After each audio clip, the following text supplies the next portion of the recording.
Chapter 2 भूमि मुद्रा जल प्राकृतिक वनस्पति और वन्य जीवन संसाधन। तंजानिया अफ्रीका के एक छोटे गांव में मोम्बा पानी लाने के लिए प्रातः शीघ्र उठाती थी। उसे बहुत दूर जाना पड़ता था और वह कुछ घंटों के बाद लौटती है। इसके उपरांत वह घर के कार्य में अपनी माँ का हाथ बटाती है और अपने भाइयों की बकरियों की देखभाल में मदद करती है। उसके पूरे परिवार के पास उनकी छोटी झोपड़ी के चारों ओर चट्टानी भूमि का एक भाग है। मोम्बा के पिता कठिन परिश्रम के बाद मात्र कुछ मक्का और सेम ही उगा सकते हैं।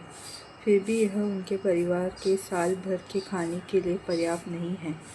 आओ कुछ करके सीखें। जिस प्रदेश में आप रहते हैं उस प्रदेश में भूमि मुद्रा के प्रकार तथा जल उपलब्धता का प्रशिक्षण करें।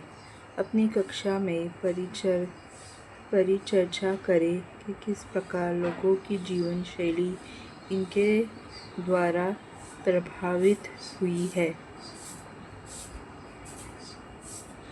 पीटर न्यूजीलैंड के भेड़ पालन प्रदेश के मध्यवर्ती भाग में रहता है, जहां उसका परिवार ऊन प्रक्रमण करने का कारखाना चलाता है। प्रतिदिन जब पीटर स्कूल से लौटता है, वह अपने चाचा को अपनी भेड़ों की देखभाल करते हुए देखता है। उनका भेड़ों का बाड़ा कुछ दूर पर पहाड़ियों से लगे हुए एक विस्तृत घास के मैदान पर स्थित है। वह नवीनतम प्रौद्योगिकी का उपयोग करते हुए एक वैज्ञानिक विधि से इसका प्रबंधन किया जाता है। पीटर का परिवार जैविक कृषि द्वारा सब्जियां भी उगाता है। मोम्बा और पीटर विश्व के दो विभिन्न स्थानों में रहते हैं और उनके जीवन व्यतीत करने में बहुत अंतर है। यह विभिन्नता भूमि की गुणवत्ता के मुद्रा जल प्राकृतिक वनस्पति प्राणियों और प्रौद्योगिकी उपयोग की भिन्नता के कारण इन स्थानों का एक दूसरे से भिन्न होने का मुख्य कारण इस प्रकार के संसाधनों की उपलब्धता है। क्या आप जानते हैं विश्व की 90% जनसंख्या भूमि क्षेत्र के 30% भाग पर ही रहती है।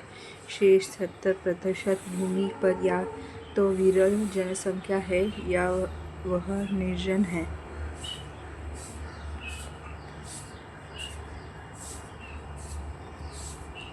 भूमि सभी महत्वपूर्ण प्राकृतिक संसाधनों में भूमि का भी शामिल है। भूपृष्ठ के कुल क्षेत्रफल का लगभग 30% भाग भूमि है। यही नहीं, इस थोड़े से प्रतिशत में के भी सभी भाग आवास योग्य नहीं हैं। मुख्यतः भूमि और जलवायु के भिन्न भिन्न लक्षणों के कारण विश्व के विभिन्न भागों में जनसंख्या का वितरण असमान पाया जाता है। ऊबड़-खाबड़ स्थलाकृति पर्वतों के तीव्र ढाल जलक्रांत संभवित निम्न क्षेत्र मरुस्थल क्षेत्र एवं सघन वन क्षेत्र सामान्यतः विरल अथवा निर्जन है। उर्वर मैदानों और नदी घाटियों में कृषि के लिए उपयुक्त भूमि उपलब्ध है, इसलिए ये स्थान विश्व के सघन बस क्षेत्र है। ऑस्ट्रेलिया में सैल्ज़बर्ग इस क्षेत्र में आप भूमि के कितने उपयोग पहचान सकते हैं।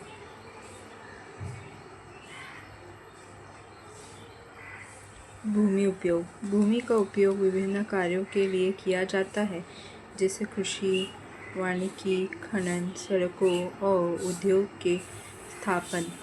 साधारणतः इसे भूमि उपयोग कहते हैं। क्या आप मोम्बा और पीटर के परिवार के भूमि उपयोग के विभिन्न तरीकों की सूची बना सकते हैं। भूमि का उपयोग भौतिक कारकों द्वारा निर्धारित किया जाता है, जैसे स्थलाकृति, मुद्रा, जलवायु, खनिज और जल की उपलब्धता। मानवीय कारक जैसे जनसंख्या और प्रौद्योगिकी भी भूमि उपयोग प्रत्यारूप के महत्वपूर्ण निर्धारक है। स्वामित्व के आधार पर भूमि को निजी भूमि और सामुदायिक भूमि में बांटा जा सकता है। निजी भूमि व्यक्तियों के स्वामित्व में होती है, जबकि सामुदायिक भूमि समुदाय के स्वामित्व में होती है। सामान्य रूप से इसका उपयोग समुदाय से संबंधित व्यक्तियों के लिए किया जाता है, जैसे चारा, फल, नट या औषधीय बूटियों को एकत्रित करना। इस सामुदायिक भूमि को साझा संपत्ति संसाधन भी कहते हैं। जनसंख्या और उनके भाग सदैव बढ़ती रहती है, लेकिन भूमि की उपलब्धता सीमित है। स्थान के अनुसार भूमि की गुणवत्ता में अंतर होता है। लोगों ने सामुदायिक भूमि पर व्यापारिक क्षेत्र बनाने, नगरीय क्षेत्रों में घर बनाने और ग्रामीण क्षेत्रों में कृषि योग्य भूमि का विस्तार करने के लिए अनाधिकृत हस्तक्षेप करना शुरू कर दिया है। आओ कुछ करके सीखें। अपने घर और पड़ोस में कुछ बुजुर्ग व्यक्तियों से बात करें और पिछले कुछ वर्षों में हुए भूमि उपयोग परिवर्तन के विषय में सूचना एकत्र कीजिए। प्राप्त जानकारी को अपनी कक्षा के सूचना पट पर प्रदर्शित कीजिए। आज भूमि उपयोग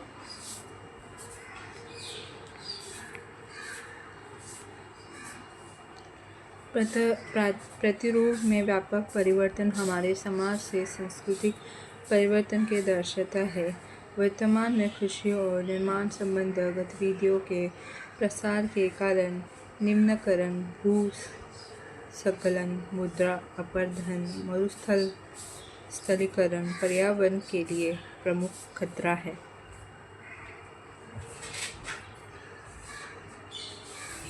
भूमि उपयोग में समय के अनुसार परिवर्तन।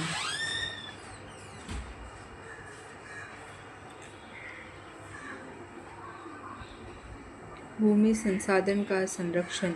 बढ़ती जनसंख्या तथा इसकी बढ़ती मांगों के कारण वन भूमि और कृषि योग्य भूमि का बड़ा पैमाना पर विनाश हुआ है। इससे इस प्राकृतिक संसाधन के समाप्त होने का डर पैदा हो गया है। इसलिए विनाश के वर्तमान दर को अवश्य ही रोकना चाहिए। वनरोपण, भूमि उद्धार, रासायनिक कीटनाशक और उर्वरकों के विनियमित उपयोग तथा अतिचारण पर रोक आदि भूमि संरक्षण के लिए प्रयुक्त कुछ सामान्य तरीके हैं। मुद्रा।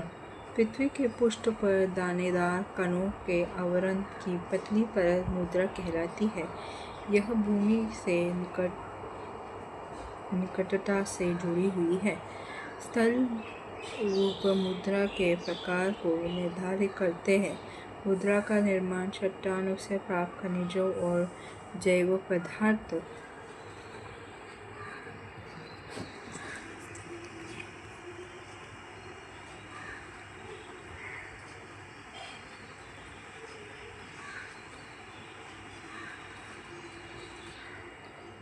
पदार्थ तथा भूमि पर पाए जाने वाले खनिजों से होते हैं। यह अपक्षय की प्रक्रिया के माध्यम से बनती है। खनिजों और जैव पदार्थ का सही मिश्रण मुद्रा को उपजाऊ बनाता है। मुद्रा परिच्छेदिका।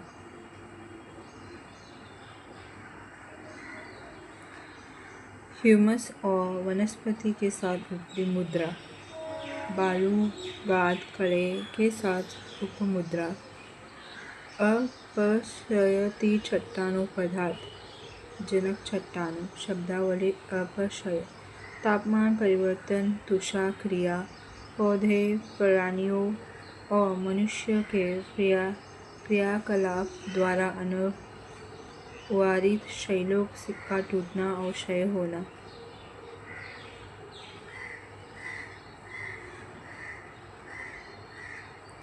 आप जानते हैं केवल 1 सेंटीमीटर मुद्रा को बनाने में सैकड़ों वर्ष लग जाते हैं तथा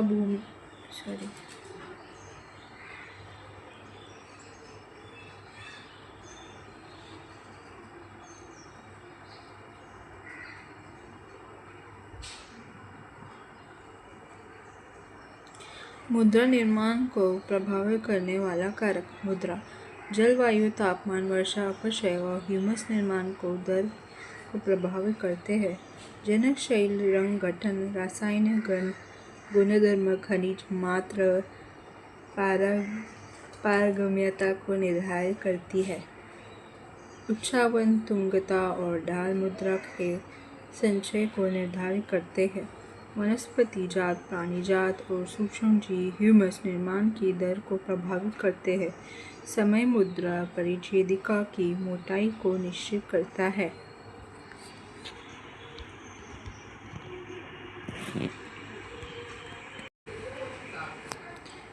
भूसंकलन। भूसंकलन को सामान्य रूप से शैल मतलब या ढाल से गिरने वाली मिट्टी के बहुत संचलन के रूप में परिभाषित किया जाता है। वे प्रायः भूकंप, बाढ़ और ज्वालामुखी के साथ घटती होती है। लंबे समय तक भारी वर्षा होने से भूस्खलन होते हैं। यह नदी के प्रवाह को कुछ समय के लिए अवरुद्ध कर देता है।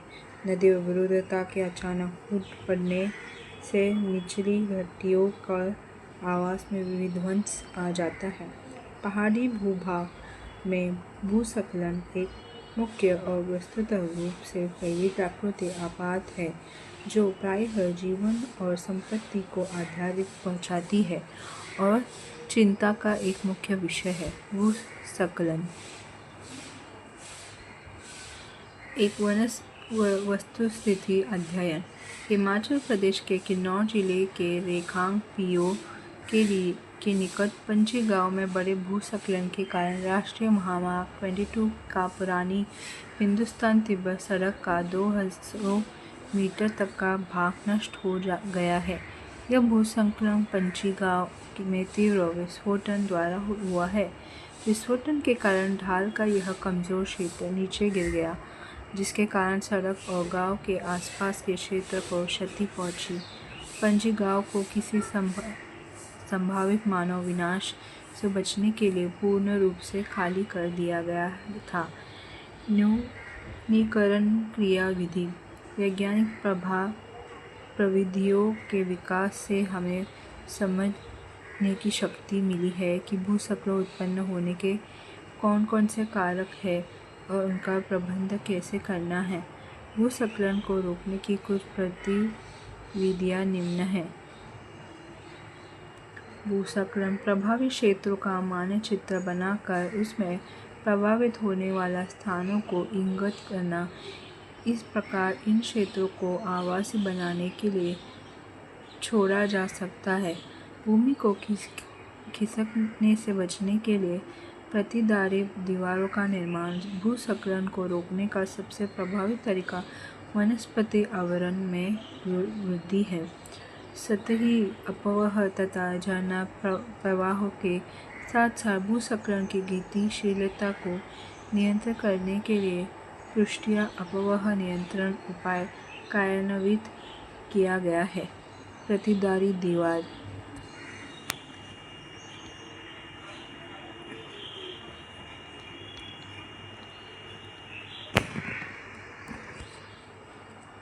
मुद्रा निर्माण के कारक। मुद्रा निर्माण के मुख्य कारक जनक शैल का स्वरूप और जलवायुविक कारक है।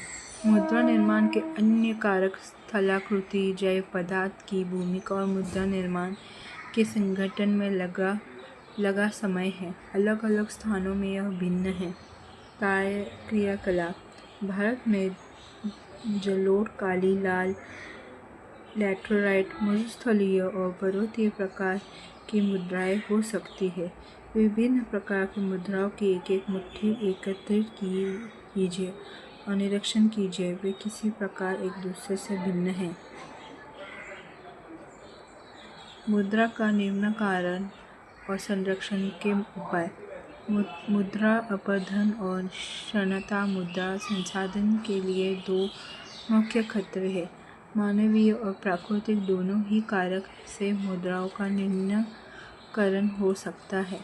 मुद्रा के निम्नीकरण से सहायक कारक वनोन्मूलन, अतिचारण, रासायनिक उर्वरकों और कीटनाशकों का अत्यधिक उपयोग, वर्षा, दोहन, भूस्खलन और बाढ़ है।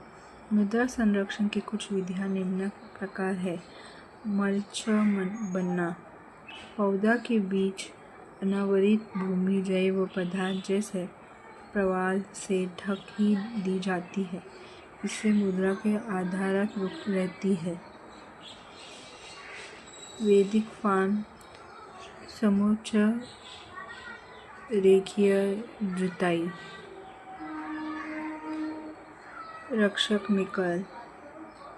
वैदिकीय फार्म चौड़े समतल सोपना अथवा वैदिक तीव्र ढालों पर बनाए जाते हैं ताकि सपाट सतह फसलें उगाने के लिए उपलब्ध हो जाए। इनसे पृष्ठीय प्रभाव और मुद्रा अपरदन कम होते हैं।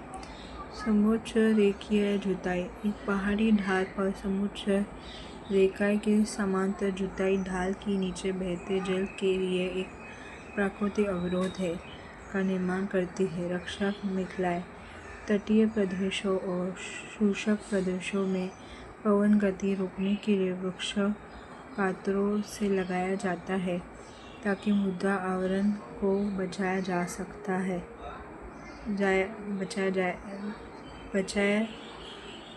सके।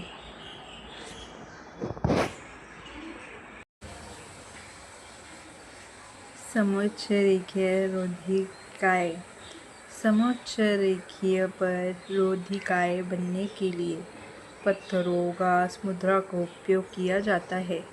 रेधिका के सामने जल एकत्र करने के लिए खाइयाँ बनाई जाती है।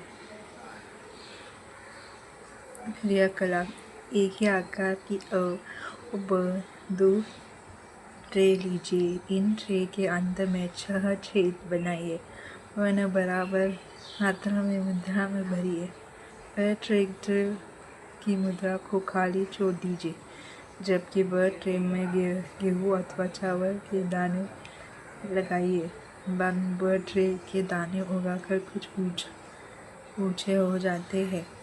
अब दोनों ट्रे को ऐसे रखिए कि वो एक ढाल पर हो। दोनों ट्रे के बराबर ऊंचाई के एक ओर से मग से जल डालते हैं। दोनों ट्रे के छिद्र से निकलने वाले पिंकल जल को दें। अलग अलग डिब्बे में एक चित्र करें और तुलना करें कि प्रत्येक ट्रे से कितना मुद्रा बह गई है। यहाँ पर पानी डाला, पानी यहाँ से नीचे गिरा। यहाँ पे लैंड स्क्रो है। चट्टानें बात, यह जल के प्रभावों को कम करने के लिए बनाए जाते हैं। यह नालियों की रक्षा करने और मुद्रा क्षति को रोकते हैं। बीज की फसल को उगाना, वर्षा दोहन से मुद्रा को सुरक्षित रखने के लिए अलग अलग समय पर भिन्न भिन्न फसलों एकांतर कतरों में उगाई जाती है। क्या आप जानते हैं वर्षा 1975 में मानव उपयोग के लिए जल की खपत 3850 घन किलोमीटर पर वर्षा थी, जब वर्ष 2000 में बढ़कर 6000 घन किलोमीटर प्रति वर्ष से अधिक हो गई है। जल का महत्वपूर्ण नवीकरणीय प्राकृतिक संसाधन है। भूपृष्ठ का 3/4 भाग जल से ढका है, इसलिए इसे जलगृह कहना उपयुक्त है। लगभग 3.5 अरब वर्ष पहले जीवन और महासागरों में ही प्रारंभ हुआ था। यद्यपि आज भी महासागर पृथ्वी की सतह के 2/3 भाग को ढके हुए हैं और विविध प्रकार के पौधे और जंतुओं को मदद करते हैं। महासागर का जल लवणीय है और मानवीय उपयोग के लिए उपयुक्त नहीं है। अवलंब जल केवल 2.7% ही है। इसका लगभग 70% भाग बर्फ है और चादरों हिमालयों के रूप में अंटार्कटिका, ग्रीनलैंड और पर्वतीय प्रदेश में पाए जाते हैं। अपनी स्थितियों के कारण ये मनुष्य की पहुंच के बाहर है। केवल 1% अलवण जल उपलब्ध है और वह मानव उपयोग के लिए उपयुक्त है। यह बहुम जल नदियों और झीलों में पृष्ठीय जल के रूप में तथा वायुमंडलीय जलवाष्प के रूप में पाया जाता है। क्या आप जानते हैं एक टपकता नल एक वर्ष में 1200 लीटर जल व्यर्थ करता है।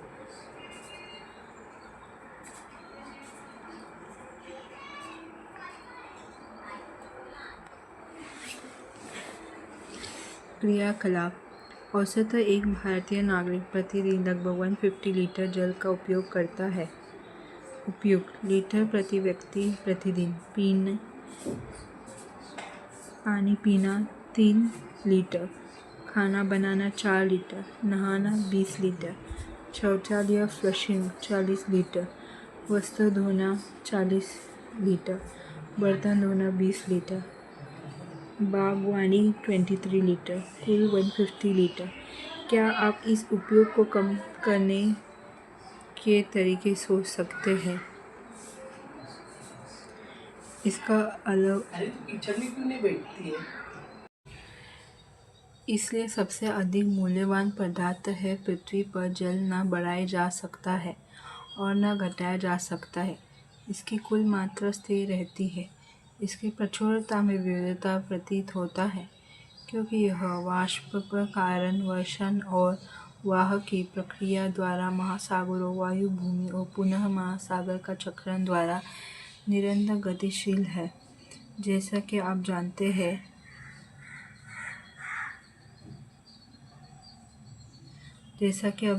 हैं इस जल चक्र कहते हैं। मनुष्य जल की बड़ी मात्रा का उपयोग न केवल पीने और धुलाई में ही करता है वरना उत्पादन प्रक्रिया में भी करता है। जल कृषि उद्योग तथा बांधों की जलाशय के माध्यम से विद्युत उत्पादन करने में भी प्रयोग किया जाता है।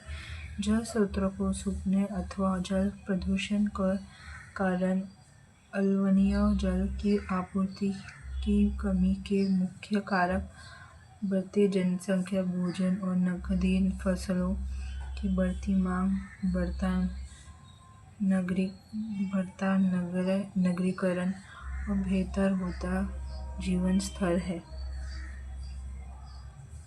क्या आप जानते हैं क्या आपने जल बाजार के बारे में सुना है? सौराष्ट्र प्रदेश में 1.25 लाख जनसंख्या वाला अमरोली शहर पास के तालुका से पानी खरीदने के लिए पूर्णतः निर्भर है। जल उपलब्धता की समस्या। विश्व के कई प्रदेशों में जल की कमी है। अधिकांश अफ्रीका, पश्चिम एशिया, दक्षिण एशिया, पश्चिम संयुक्त राज्य अमेरिका के भाग, उत्तरी पश्चिम मैक्सिको, दक्षिण अमेरिका के भाग और संपूर्ण ऑस्ट्रेलिया अल्बर्निया जल की आपूर्ति की कमी का सामना कर रहे हैं। ये देश ऐसे जलवायु प्रदेश में स्थित है जहाँ अक्सर सूखा पड़ता है। उनमें जल अभाव की अधिक समस्या बनी रहती है।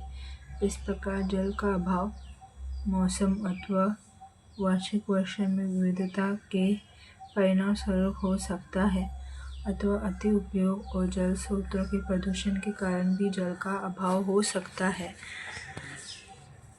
जल संसाधनों का संरक्षण। आज के विश्व में शुद्ध तथा पर्याप्त जल स्रोतों तक पहुंचना एक बड़ी समस्या बन गई है। इस क्षीण होते संसाधन के संरक्षण के लिए कदम उठाने चाहिए। यद्यपि जल का नवीकरणीय संसाधन तथा भी उसका यमुना नदी वाहित जल अत्यधिक बहुसत्व एवं कचरे के कारण प्रदूषित हो सकते हैं।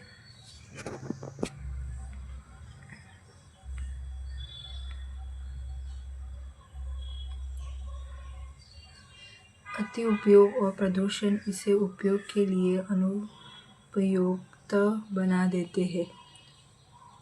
अशोधित या आंशिक रूप से शोधित वाहित मल, कृषि रसायन का विसर्जन और जल निकाय में औद्योगिक बहिर्वातु जल के प्रमुख संदूषक है। इनमें शामिल नाइट्रेट धातुओं और पिंडकनाशक जल को प्रदूषित कर देते हैं। इनमें से अधिकांश रसायन अजैव निम्नीकरणीय होने के कारण जल द्वारा मानव शरीर में पहुंचा जाता है। इन प्रदूषकों को जल निकायों में छोड़ने से पूर्व बहिर्स्रोतों का उपयुक्त विधि से शोधित करके जल प्रदूषण नियंत्रित किया जा सकता है। स्प्रिंकलर वन और अन्य वनस्पति आवरण धरातल प्रवाह को मंद करते हैं और भूमिगत जल को पुनः पूरित करते हैं। जल संग्रहण पुष्ट प्रभाव को बचाने की दूसरी विधि है। जल रिसाव को कम करने के लिए खेतों को संचित करने वाली नहरों को ठीक से पक्का करना चाहिए। रिसाव और वाष्पीकरण से होने वाली जल क्षति को रोकने के लिए क्षेत्र की स्प्रिंकलर से सिंचाई करना अधिक प्रभावी विधि है। वाष्पीकरण की अधिक दर वाले शुष्क प्रदेशों में सिंचाई की ड्रिप अथवा टपकन विधि बहुत उपयोग होती है। सिंचाई की इन विधियों को अपनाकर बहुमूल्य जल साधन को संरक्षित किया जा सकता है।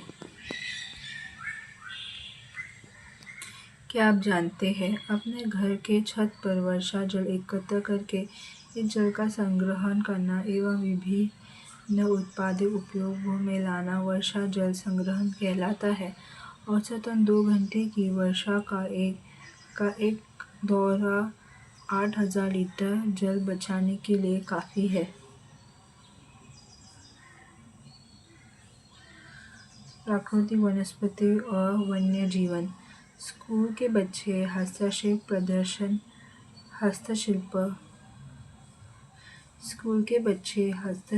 प्रदर्शन में घूम रहे थे। प्रदर्शन की वस्तुएं देश के विभिन्न भागों की एकत्रित की गई थी। मानव ने एक थैला हाथ में उठाया और उत्साह से कहा, यह एक सुंदर हैंडबैग है। अध्यापिका ने कहा, हाँ, यह जूट से बना है। क्या आप उन टोकरियों, दीप छत्रों और कुर्सियों को देखते हैं? वे बेत और बांस की बनी हैं। भारत के पूर्वी और उत्तर पूर्वी आंध्र प्रदेशों में बांस प्रचुर मात्रा में पैदा किया जाता है। जैसी रेशमी स्कार्फ देखकर उत्साहित थी। यह खूबसूरत स्कार्फ देखो, अध्यापिका ने स्पष्ट किया कि रेशमी कीटों से प्राप्त किया जाता है, जो शहतूत के पेड़ों पर पाले जाते हैं। बच्चे समझ गए कि पौधा हमें अनेक विभिन्न उत्पाद प्रदान करते हैं, जिनका उपयोग हम अपने दैनिक जीवन में करते हैं। प्राकृतिक वनस्पति और वन्य जीवन केवल स्थलमंडल, जलमंडल और वायुमंडल के बीच जुड़े एक सैकड़े क्षेत्र में पाए जाते हैं, जिसे हम जैव मंडल कहलाते हैं। जैव मंडल। रेशमी कीट।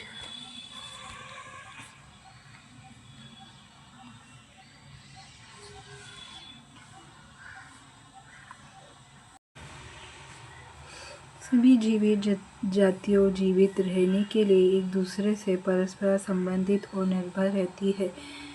इस जीवन आधारित तंत्र को परितंत्र कहते हैं। वनस्पति और वन्य जीव बहुमूल्य संसाधन हैं। पौधे हमें इमारती लकड़ी देते हैं, प्राणियों को आश्रय देते हैं, ऑक्सीजन उत्पादन करते हैं जिसमें हम सांस लेते हैं, फसलों को उगाने के लिए आवश्यक मुद्रा की सुरक्षा करते हैं, रक्षक मेखला के रूप में कार्य करते हैं, भूमिगत जल के संग्रह में सहायक करते हैं,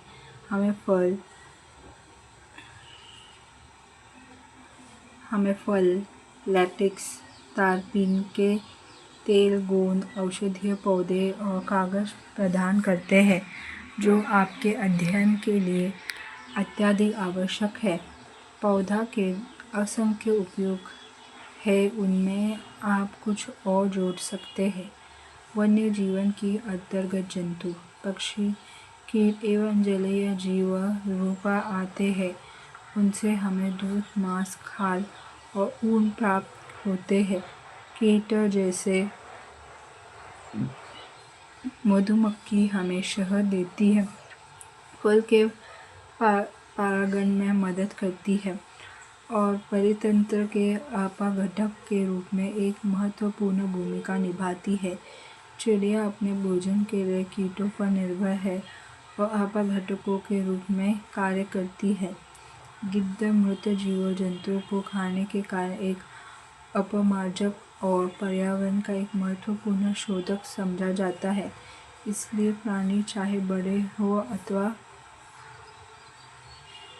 प्राणी मात्र बड़े हो या अथवा छोटे, सभी परितंत्रों के संतुलन को बनाए रखने के लिए अनिवार्य है। घास, थल एवं वन। प्राकृतिक वनस्पति का वितरण। वनस्पति की वृद्धि मुख्य रूप से तापमान और आर्द्रता पर निर्भर करती है। विश्व की वनस्पति के मुख्य प्रकारों को 4 वर्गों में रखा जा सकता है, जैसे वन, घास, थल, गुल्म और तुंड्रा।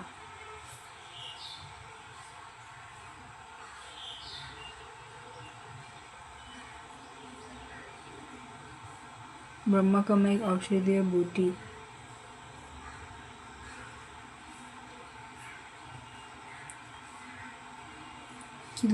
किलकिला, किंगफिशर।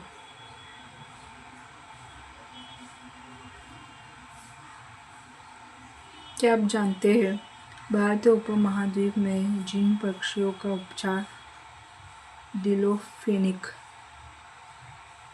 एस्पिरिन अथवा इबुप्रोफेन जैसे पिंडनाशी से किया जाता था, उनके अपरजामा उपरांत गिद्ध किडनी खराब होने से मरे रहते थे। पक्षियों पर इन औषधियों के उपयोग करने पर प्रतिबंध लगाने के प्रयास किए जा रहे हैं तथा आरक्षित स्थान पर गिद्ध के प्रजनन का प्रयास किया जा रहा है।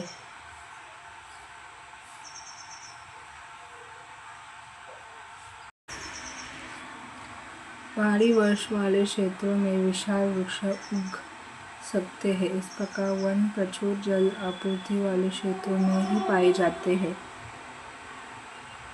आर्द्रता कम होती है वैसे वैसे वृक्ष का आकार, उनकी सघनता कम हो जाती है।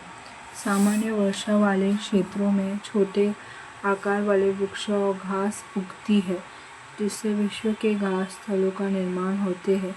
कम वर्षा वाले शुष्क प्रदेशों में कीटली झाड़ियाँ एवं गुल्म उगते हैं। इस प्रकार के क्षेत्रों में पौधे की जड़ें गहरी होती है। वाष्पोत्सर्जन में होने वाली आर्द्रता की हानि को घटाने के लिए इन पेड़ों की पत्तियां कांटेदार और मोमी सतह वाली होती है। शीत ध्रुवीय प्रदेशों की तुंड्रा वनस्पति में मांस और लाइकेन सम्मिलित है। वन में अजगर। The tree the world we dead upon, where will we go when the tree is gone?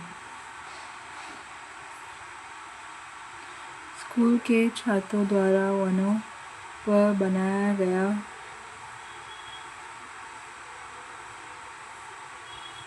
Collage. पिछले 2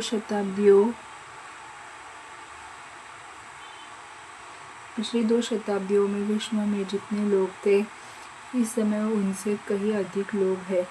बढ़ती जनसंख्या के पोषण के लिए, फसलों को उगाने के लिए वनों के विशाल क्षेत्रों से वृक्ष काट दिए गए हैं। विश्व भर में वनों का आवरण तेजी से समाप्त हो रहा है। इस बहुमूल्य संसाधन के संरक्षण की तुरंत आवश्यकता है।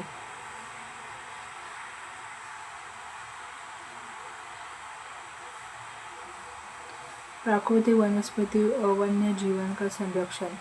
वन हमारी संपदा है।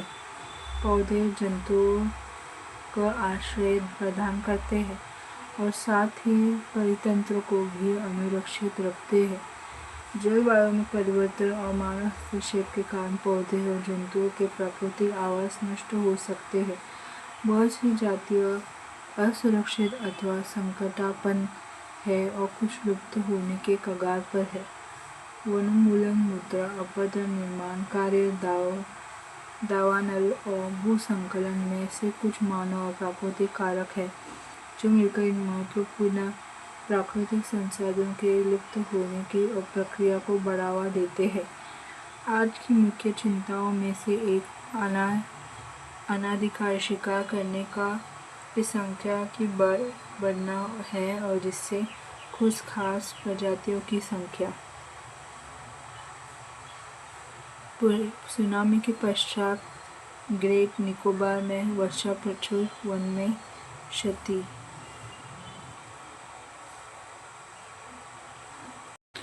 ब्लैक बक को सुरक्षा की आवश्यकता है। में तेजी से कमी आई है। पशु खाल, चमड़ा, नाखून, दांत और पंखों को साथ साथ सींगों के एकत्रीकरण और गैर कानूनी व्यापार के लिए जंतुओं का अनाधिकार शिकार किया गया है। इनमें से कुछ जंतु चीता, शेर, हाथी, ब्लैक बक, मगरमच्छ, दरियो घोड़ा, हिम तेंदुआ, शुतुरमुर्ग और मोर हैं। इनका संरक्षण जागरूकता बढ़ाकर किया जा सकता है। राष्ट्रीय उद्यान वन्य जीवन अभयारण्य जैव मंडल निश्चय हमारी प्राकृतिक वनस्पति है और वन्य जीवन को सुरक्षित रखने के लिए बनाए जाते हैं। सक्रिय घाटियाँ, झीलों और आर्द्र भूमि का संरक्षण मूल्यवान संसाधन नष्ट होने से बचाने के लिए आवश्यकता है।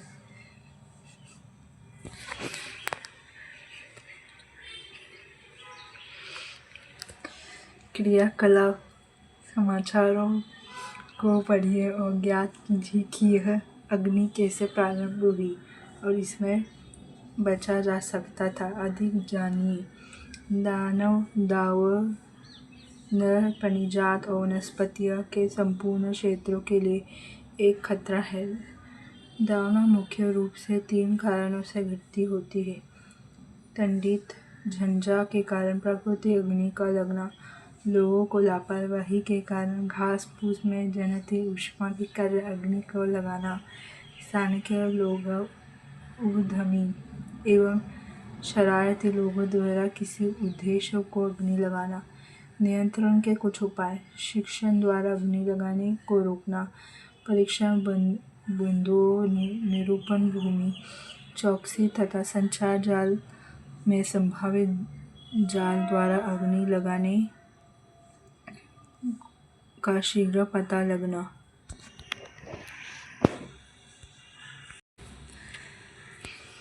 शब्दावली। राष्ट्रीय उद्यान वर्तमान और भविष्य की पीढ़ी के लिए एक या एक से अधिक परितंत्रों की परिस्थितियों एकता की रक्षा के लिए नामित किया गया प्राकृतिक क्षेत्र।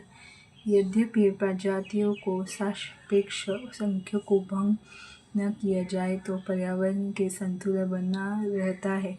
विश्व के अनेक भागों में मनुष्य के अपने क्रियाकलापों में अनेक प्रजातियों के प्राकृतिक आवासों में उथल पुथल कर दी है। इनकी पक्षियों और जीव जंतुओं के अंधाधुंध शिकार के कारण या तो वे विलुप्त हो गए हैं या विलुप्त होने के कगार पर है। औद्योगिक और सामुदायिक स्तर पर जागरूकता कार्यक्रमों जैसे सामाजिक वानिक वन महोत्सव और को प्रोत्साहित करना चाहिए। स्कूल के बच्चों को पक्षी देखने प्राकृतिक कैंप में जाने के लिए प्रोत्साहित करना चाहिए ताकि विविध जातियों के निवास का अवलोकन कर सके। बहुत से देश पक्षियों और पशुओं को मारने और उनके व्यापार करने के विरुद्ध है। भारत के शेरों, चीतों, हिरणों, भारतीय सारंग और मोर को मारने अवैध है। चितला का झुंड एक अंतर्राष्ट्रीय परिपाटी CITES, the convention on international trade in endangered species of wild fauna and flora की स्थापना की गई, जिससे प्राणियों और पक्षियों की अनेक जातियों की सूची तैयार की है। इस सूची में दिए गए सभी पक्षियों को प्राणियों के व्यापार करने प्रतिबंध लगाए गए हैं। पौधा और प्राणियों का संरक्षण प्रत्येक नागरिक का नैतिक कर्तव्य है। जैव शब्दावली जैवमंडल निश्चय यह वैश्विक नेटवर्क द्वारा जुड़े संरक्षित क्षेत्रों की एक श्रृंखला है, जिसे संरक्षण और विकास के बीच संबंध को प्रदर्शित करने में इरादे से बनाए गए हैं। काजीरंगा राष्ट्रीय उद्यान में हाथियों की झुंड। क्या आप जानते हैं CITES, the convention on international trade in endangered species of wild fauna and flora सरकारों के बीच एक अंतर्राष्ट्रीय समझौता। इसका उद्देश्य यह सुनिश्चित करना है कि वन्य प्राणियों एवं पौधों के नमूनों के अंतर्राष्ट्रीय व्यापार में उनके जीवन को कोई खतरा नहीं है। मोटे तौर पर पशुओं की 5000 जातियाँ और पौधे की 28,000 जातियाँ रक्षित की गई है। भालू, डॉल्फिन, कैक्टस, प्रावल, ऑर्किड्स और एलो कुछ उदाहरण हैं।